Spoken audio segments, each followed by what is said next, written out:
In this lesson, I'm going to cover how to choose a good beginning guitar, what actually makes a guitar student-worthy, and finally, if you already have a guitar, how to make it easier to play and some minor fixes. So to start off, let's take a little trip over to my music store, Starland Music Center in Alameda, California.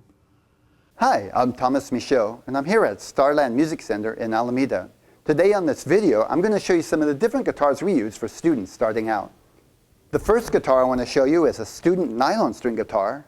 This guitar we call a 3/4 size guitar. It is smaller than the regular full-size guitar. It has nylon strings, a fairly thin neck, and a small body. Makes it easy to hold for children. This is one of the most recommended guitars for children that we use. It comes in a half-size version too, slightly smaller, though usually the 3/4 size is the right size for most students. Next, I have the full-size classical guitar. The full-size classical guitar sounds better than the smaller body guitar because of the big body. It is a must for playing and learning classical music. And it is a good guitar for some pop and folk styles of music. It has the nylon strings, which are easier on the finger. One disadvantage is it does have a wide neck, a little difficult to get your fingers across the neck, especially if you have small fingers. For that reason, we do carry another guitar similar with a thinner neck. This guitar is a full-size classical, but has a thin neck, kind of like the student guitar. It is easier to play, but sounds better because of the full size. Aren't many guitars like this, specially made for students. Now, let me show you the Dreadnought guitar. This is a full-size acoustic guitar, otherwise known as the Dreadnought. Dreadnought is referring to the shape of the body. This is the most popular guitar used in pop, folk, singer-songwriter music, and country music. It is a little difficult to learn on because of the metal strings. When you press down the metal strings, they cut into your fingers, and within a day or two of practicing, your fingers will be pretty sore. I recommend, if that's a problem and will keep you from practicing, use the nylon string guitar. However, if you're willing to deal with the pain and wait 3-4 weeks until your fingers get tough, it's a good choice, and it does sound good, a little louder than the nylon string guitar. Now here's a full-size electric guitar. Not a bad choice for students, particularly if you like rock music or you want to play with other people. It has a thin neck and fairly light strings, which makes it easier to press down. You do need to have an amplifier when you use this guitar, not just to make it louder, because when you play without the amplifier, you won't hear the sound well enough to know if you're putting your finger in just the right place. When you play through the amplifier, you'll hear if you're making some mistakes and correct them.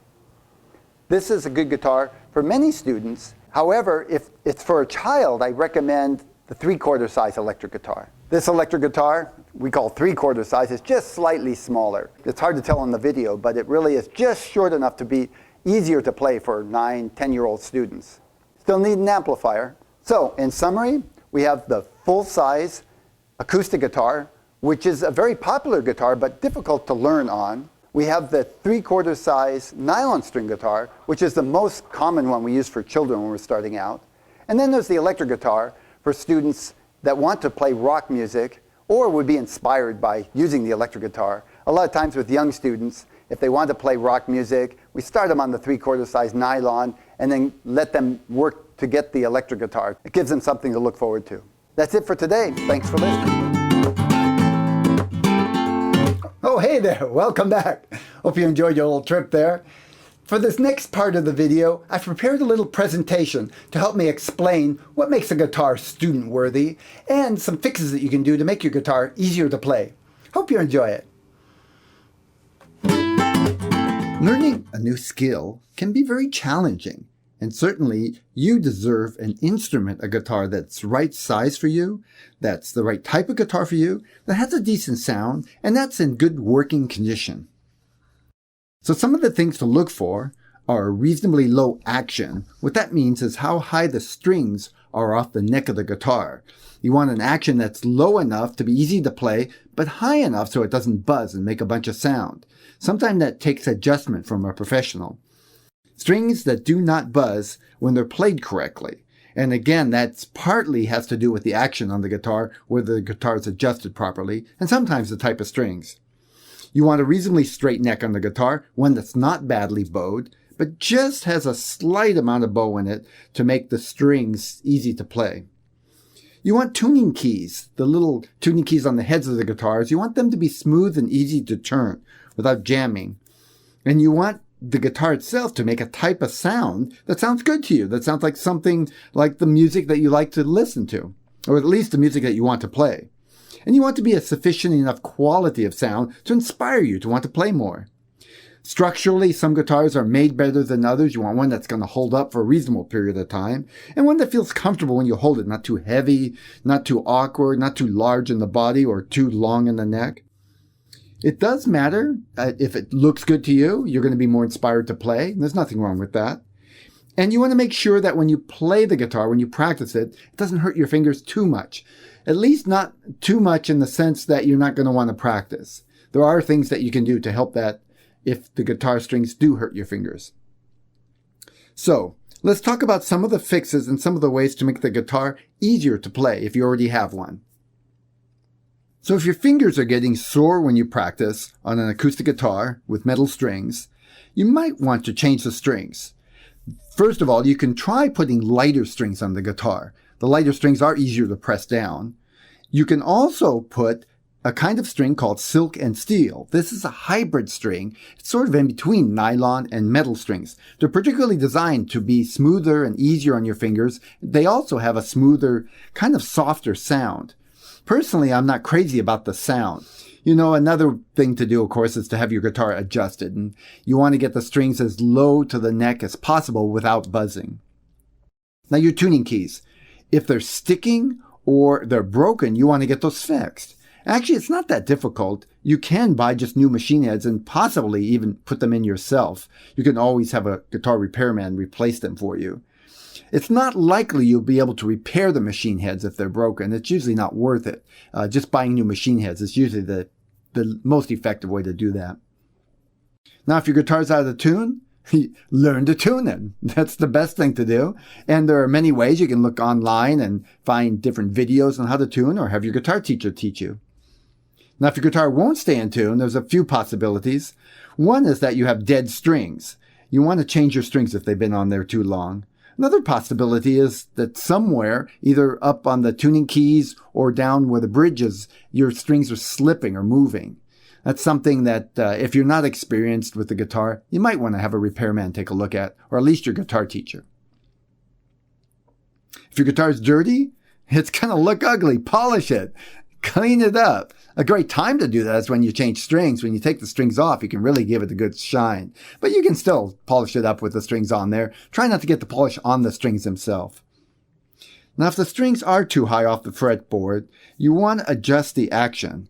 Adjust the strings so they're not too high. This can be a combination of things. It's best to have a repairman do it. It may involve a combination of adjusting the bridge of the guitar, the nut on the guitar, the actual angle of the neck, and even sometimes the frets themselves. They may need to be polished or sanded or adjusted so they're more even. If you want to give it a try and you're mechanically inclined, you want to research it and learn how to do it, not just give it a whack at it. Go online and find some videos on how to do it and really try to do it right. You don't want to screw up your guitar.